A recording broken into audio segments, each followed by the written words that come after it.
Hello guys, welcome back to my channel. ఈరోజు video ఏంటిదంటే chicken pizza అనమాట. నా స్టైల్లో సేమ్ వెజ్ పిజ్జా ఎట్లయితే నేను మిక్స్ చేసుకున్నానో సేమ్ యాజ్ టీజ్గా ఇది కూడా అంతే అలానే మిక్స్ చేసుకోండి.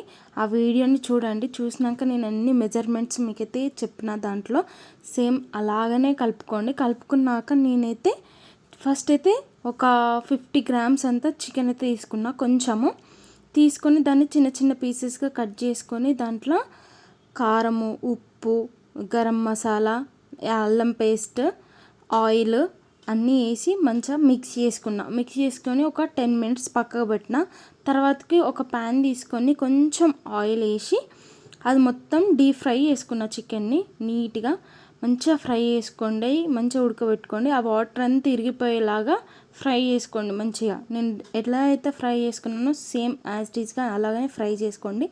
తర్వాతకి ఒక ప్లేట్ తీసుకొని కొంచెం బటర్ అనేది అప్లై చేయండి. మంచిగా నీట్గా అప్లై చేసినాక ఒక ముద్ద తీసుకొని మొత్తం స్ప్రెడ్ చేయండి. దానికి ప్లేట్కి స్ప్రెడ్ చేసి సేమ్ ఫోర్క్ తోటి మనం డాట్స్ అనేది పెట్టుకోవాలి కంపల్సరీ. ఎందుకు అంటే అది ఎంత సాస్ది అంతా మనం వేసిందంతా పిండి లోపలికి పోతేనే కొంచెం టేస్ట్ అనేది ఉంటుంది కాబట్టి మనం అంతా స్ప్రెడ్ చేసుకుంటాం. తర్వాతకి ఏమైతే వెజ్జీస్ ఉన్నాయో యాడ్ చేసుకోండి. తర్వాతకి chilli flakes, oregano, black pepper powder వేసి చీజ్ స్లైడ్స్ వేసుకొని ఒక 10 మినిట్స్ అయినా ఫ్రీ హీట్ అయిన బౌల్లో మనం ప్లేట్ పెట్టుకొని అయితే పెట్టుకోవాలి. ఒక 15 మినిట్స్ తర్వాతకి చూడండి, తీసి తినండి. సూపర్ టేస్ట్ ఉంటుంది. మీరు కూడా ట్రై చేసి ఎలా ఉందో నాకు కామెంట్ బాక్స్లో కామెంట్ చేయండి. Please like, share and subscribe to my channel.